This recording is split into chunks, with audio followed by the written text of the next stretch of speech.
Lakh light years के space में अरबों खरबों स्टार्स फैले हुए हैं और उनके बीच है सूरज,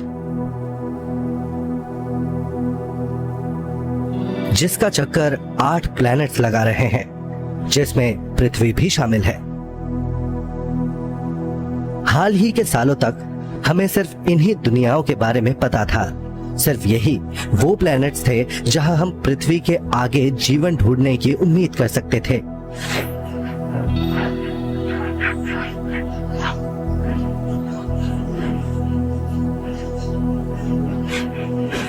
1970 में जब मैं एस्ट्रोनॉमी से रूबरू हुआ तो हम सोलर सिस्टम से आगे किसी प्लैनेट को नहीं जानते थे और किसी और प्लैनेट का पता लगाने के लिए हमारे पास टेक्नोलॉजी भी नहीं थी। सिर्फ अपने पड़ोसी प्लैनेट्स पर ही हम जीवन की तलाश कर सकते थे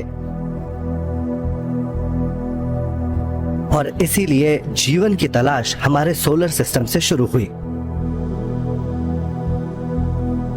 पिछले कुछ दशकों में हमारे सोलर सिस्टम के प्लैनेट्स की छानबीन करने के लिए कई मिशंस भेजे गए।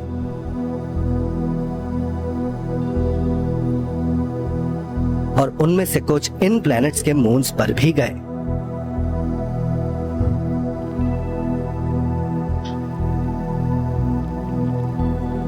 आज भी हमारी तलाश जारी है और इनमें से किसी भी दुनिया में जीवन के होने के कोई सबूत नहीं मिले।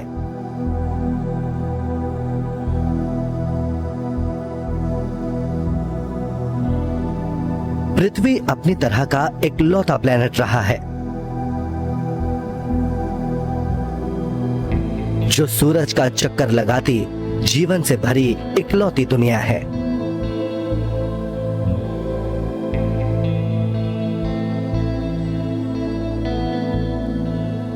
पर जैसे जैसे सोलर सिस्टम की छानबीन आगे बढ़ रही है, एक और तलाश शुरू हो गई है। ऐसी दुनियाओं की तलाश जो हमारे सोलर सिस्टम से परे है। एस्ट्रोनॉमी की अच्छी बात यह है कि हम जैसे जैसे बेहतर टेक्नोलॉजी विकसित कर रहे हैं और हमारे यूनिवर्स के बारे में ज्यादा जानकारी जुटा रहे हैं, हम आसमान में लाइट के इन ज्यादा से ज्यादा पॉइंट्स को दुनियाओं में बदल रहे हैं। मतलब हम इस दुनिया के बारे में काफी लंबे समय से जानते हैं, क्योंकि वो है प्लैनेट मार्स और मार्स से ठीक आगे पेगासस नाम का कॉन्स्टेलेशन है। ये है स्क्वायर पेगासस का। और अब हम जानते हैं कि वहां एक स्टार है जिसका नाम है 51 पेगासाई, जहां इसके चक्कर लगाता गैस का एक विशाल प्लैनेट है जो आकार में जुपिटर जितना बड़ा है और हर 4 दिन में उस प्लैनेट की लाइट कम होती जाती है। ये सोचकर अच्छा लगता है कि मेरे जीवन काल में, बल्कि मेरे इस वयस्क जीवन काल में पिछले 25 सालों में हम एक ऐसे यूनिवर्स से लेकर जिसमें हमारे सोलर सिस्टम के पार प्लैनेट्स ना होते, एक ऐसे यूनिवर्स में पहुंच गए हैं जहां ऐसी कई दुनियाएं हैं जहां हम जीवन की तलाश कर सकते हैं। पिछले 30 सालों में पृथ्वी के कुछ सबसे ताकतवर टेलीस्कोप्स भी उन प्लैनेट्स की तलाश में शामिल हो गए जो हमारी कल्पना से भी परे हैं। अंधेरे में छिपे प्लैनेट्स,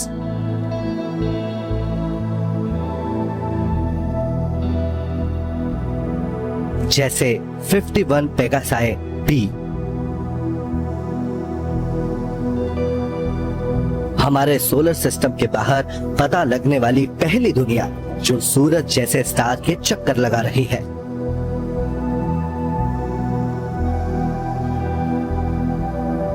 "51 पेगासाई बी" गैस का बना विशाल प्लैनेट है जिसका मास जुपिटर के मुकाबले आधा है,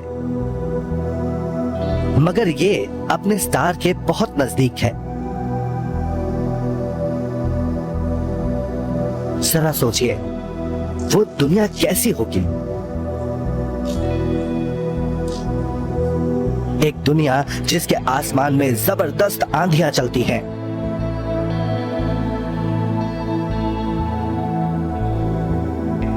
जहां उसके गर्म एटमॉस्फेयर में सफायर्स की बारिश होती है।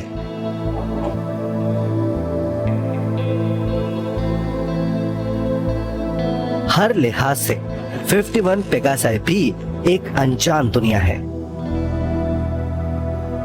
और हमें जल्द ही पता चला कि वो गैलेक्सी ऐसे प्लैनेट से भरी पड़ी है जैसे हमारे सोलर सिस्टम में कहीं नहीं है।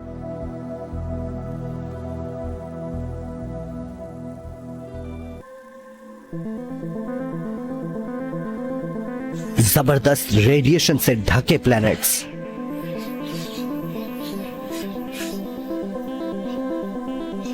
जिनकी सतह उनके स्टार से निकलती चमकदार लाइट वाली जबरदस्त एनर्जी की वजह से उधड़ चुकी है।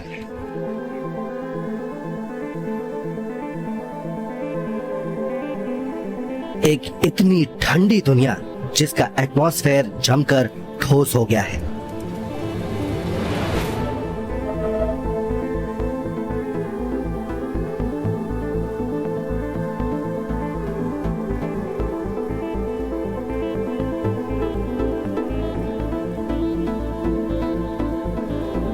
ये विशालकाय फूले हुए प्लैनेट्स जिनकी डेंसिटी स्टायरोफोम जैसी है और असीमित एटमॉस्फेयर्स है।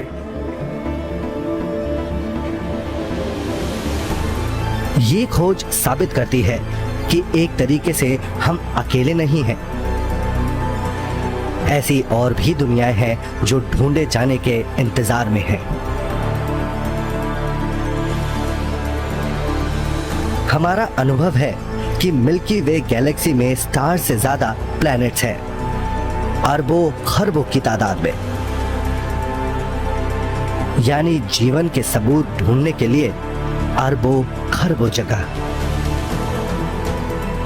पर एक बात तो पक्की है कि वो सभी दुनियाएं किसी भी लिहाज से इस दुनिया जैसी नहीं है।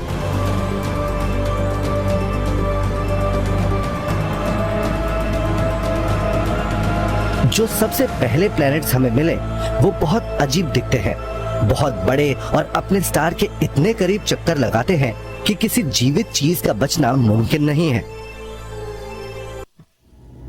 ऐसी दुनियाओं को ढूंढने के लिए जहां जीवन हो सकता है, हमें छोटे और पथरीले प्लैनेट्स ढूंढने होंगे जो अपने स्टार से दूर चक्कर लगाते हैं। T-10, 9, 8, 7 हमें तलाश करनी थी एक और पृथ्वी की। 3, 2, engine start, 1, 0 and lift off. Delta 2 rocket का केपलर के साथ ऐसे प्लेनेट की सर्च पर जो हमारे जैसी हो। तो नासा के केपलर स्पेस टेलीस्कोप लॉन्च करने के साथ ये तलाश स्पेस में पहुंच गई, जहां गैलेक्सी के पार उसे पृथ्वी जैसे प्लैनेट्स की तलाश करनी थी।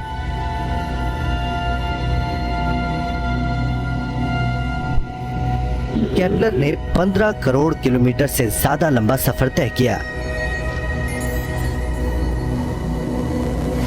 एक सूरज के स्टेडी ऑर्बिट पे पहुंचने से पहले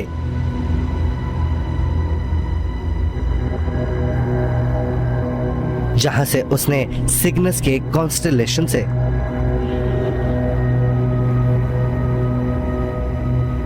आसमान के एक हिस्से पर पैनी और साफ निगाह रखी।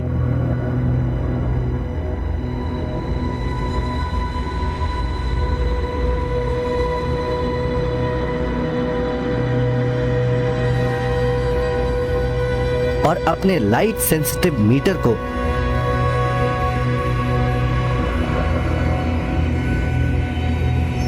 डेढ़ लाख स्टार की लाइट की तरफ घुमाया और पृथ्वी जैसी अनजान दुनियाओं की तलाश शुरू की।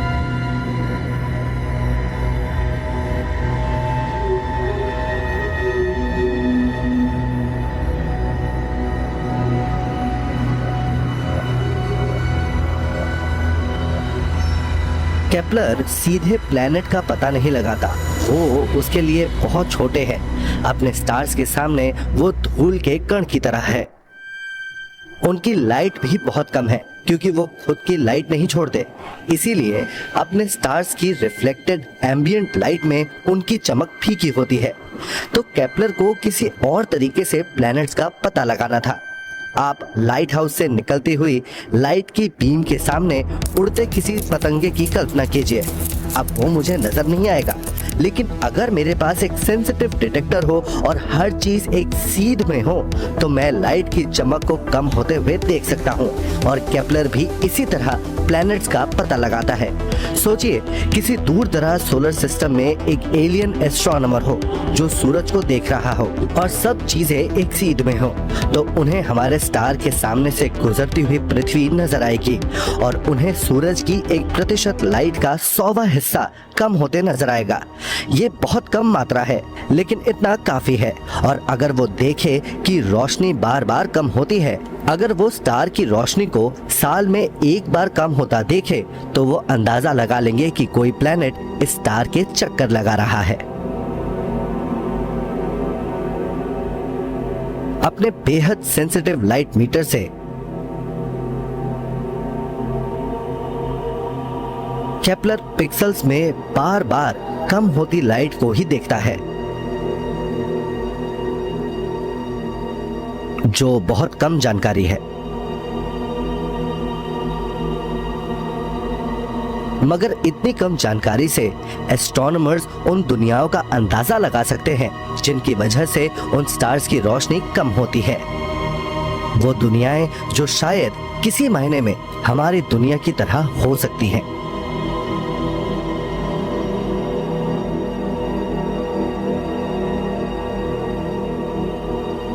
दुनियाएं केपलर 36b जैसी।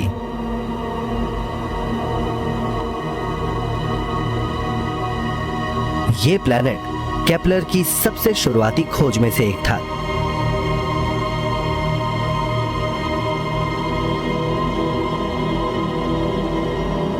हमारे जैसे एक स्टार का चक्कर लगा रहा था और हमें एक ऐसी दुनिया मिली जो पहली नजर में जानी पहचानी लगी, जिसका मास हमारे खुद के प्लैनेट से 4 गुना ज्यादा था। केपलर 36b उन नए क्लास के प्लैनेट में से पहला था, एक सुपर अर्थ।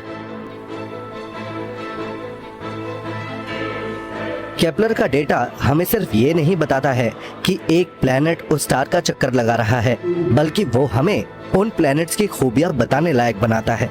तो कम होकर फिर से बढ़ती लाइट को बारीकी से देखने पर और उसके बीच के समय को देखकर हम उन प्लैनेट्स के ऑर्बिट का पता लगा सकते हैं। और अगर उस सिस्टम में कोई प्लैनेट है तो हम उसके मासेस का भी पता लगा सकते हैं। तो केपलर के डेटा की बदौलत एस्ट्रोनॉमर्स उन दुनियाओं की एक तस्वीर बना सकते हैं जो दुनिया वो ढूंढता है।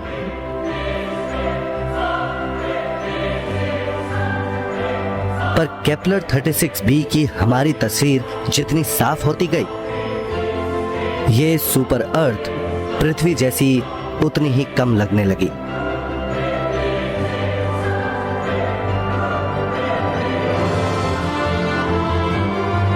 ये अपने स्टार के बहुत नजदीक चक्कर लगाती है, जो 14 दिन में पूरा हो जाता है।